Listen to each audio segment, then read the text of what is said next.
Dahulu kala, di Tiongkok kuno, hiduplah tiga biksu tua. Nama mereka tidak diingat hari ini, hanya karena mereka tidak pernah memberitahukannya pada siapapun. Mereka hanya dikenal sebagai tiga biksu yang tertawa. Mereka selalu berpergian bersama dan tidak melakukan apapun selain tertawa. Mereka memasuki desa yang berdiri di tengah alun-alun utama dan mulai tertawa.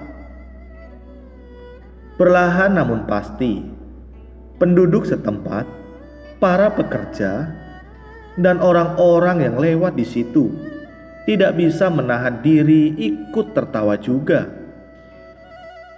Sampai sekelompok kecil tawa terbentuk, dan akhirnya tawa itu menyebar ke seluruh desa.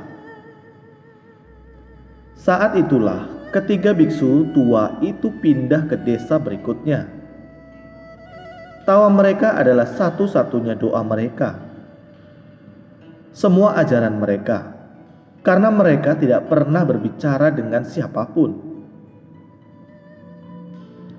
Di seluruh Cina, mereka dicintai dan dihormati. Orang-orang tidak pernah mengenal guru spiritual seperti itu sebelum atau sesudahnya. Mereka sepertinya hanya menyampaikan pesan bahwa hidup itu adalah kesempatan besar untuk tertawa. Seolah-olah mereka telah menemukan semacam lelucon semesta. Jadi, mereka bepergian dan tertawa selama bertahun-tahun, menyebarkan kegembiraan dan kebahagiaan ke seluruh Cina. Sampai suatu hari, saat berada di suatu desa di provinsi utara, salah satu dari mereka meninggal. Orang-orang terkejut dan berlarian dari jauh, meninggalkan ladang mereka pada hari itu, hanya untuk menyaksikan reaksi dari dua biksu lainnya terhadap peristiwa dramatis ini. Mereka mengharap mereka untuk menunjukkan kesedihan atau bahkan menangis. Dan seluruh desa datang ke tempat biksu itu berada. Dua hidup dan satu mati. Tetapi dua biksu yang tersisa hanya tertawa lebih keras. Mereka tertawa dan tertawa, dan sepertinya tidak bisa berhenti. Sehingga beberapa warga yang tidak percaya dengan apa yang mereka lihat memutuskan untuk mendekati dua biksu yang tersisa dan bertanya mengapa mereka sama sekali tidak bersedih untuk almarhum teman mereka. Dan untuk pertama kali, kedua biksu itu menjawab,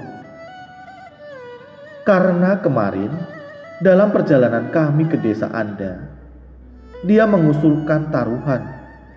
Siapa di antara kami yang akan mengalahkan dua orang lainnya dan mati? Lebih dulu dan sekarang dia menang. Dia bahkan menyiapkan surat wasiat."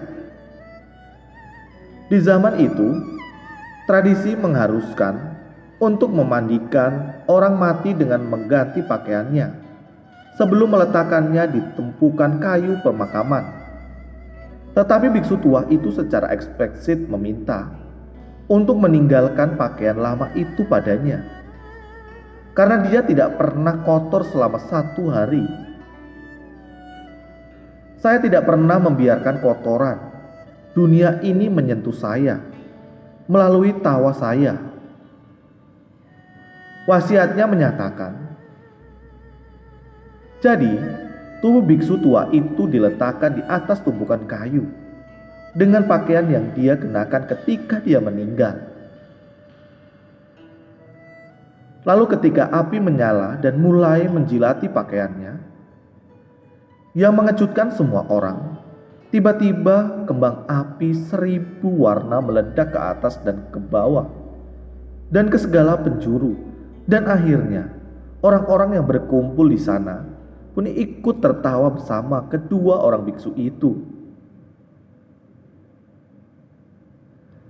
Jika kita melihat dalam hidup, mungkin satu-satunya alasan kita ada di bumi ini adalah agar kita bisa tertawa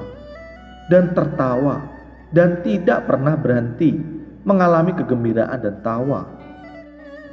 Jadi lain kali ketika kamu menghadapi masalah, bercerminlah dan tertawakan saja masalahnya, karena kegembiraan kamu itulah yang membuat kamu hidup.